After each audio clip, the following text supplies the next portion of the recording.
Back home now, and police are being urged to conduct a more thorough search of land linked to the family of convicted murderer David Tamihere, amid claims a skeleton supposedly buried there could be that of missing Swedish backpacker Heidi Parkinen. Tony Wall has more. Mataora Bay, south of Whangamata, is a beautiful secluded spot, inaccessible to the public except by boat.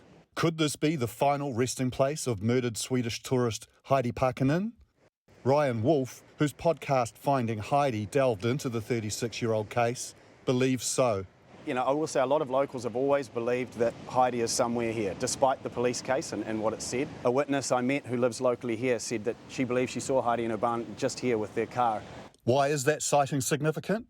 Well, David Tamihere, the man convicted of the murders of Parkinen and her fiancé, Urban Hoagland, has family ties to a block of land at Mataora Bay. It's of note because just across that bluff it takes you to the Matolda block, which is an area that David in particular is very familiar with, and he was known to cross through these hills from side to side. Intriguingly, Wolfe has found a person familiar with the Mataora block who claims to have found a skeleton near the beach there in the early 2000s, more than a decade after Heidi disappeared.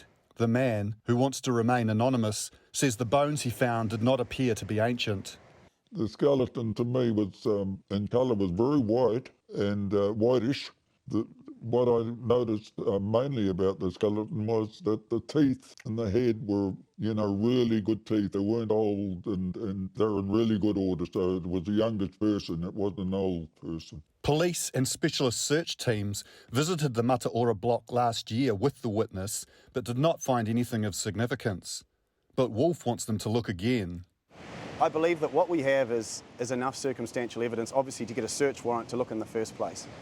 And if we have that, and based on the circumstantial that we have and the witness who found the skeleton and some other pieces, I think that there's enough there to say that we should go back again, that one search isn't enough. And I always just say, look, it's clear that I can't say that those remains are Heidi definitively, but what I could say is that there's enough evidence to point towards that they could be. And if they could be, even 5%, it warrants another look. Police said in a statement, due to the large area of land and memories fading over time, there are no immediate plans for further searches, but we will continue to review and assess the information available to us and act on it when we believe it has merit.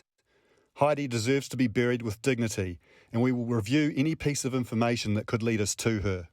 David Tamihere declined to comment, but his brother, John Tamihere, chair of the Mataora Incorporation Land Trust, said by email, "We are not interested in people going on fishing expeditions on our wāhi tapu without having any evidence rather than hearsay." At the time he found the skeleton, the man didn't make the connection with the Swedish backpackers. Police had always said they believed Heidi was buried near Thames, more than 70 kilometres away. He put the skeleton in a fish bin and reburied it. Pity I hadn't have thought of it.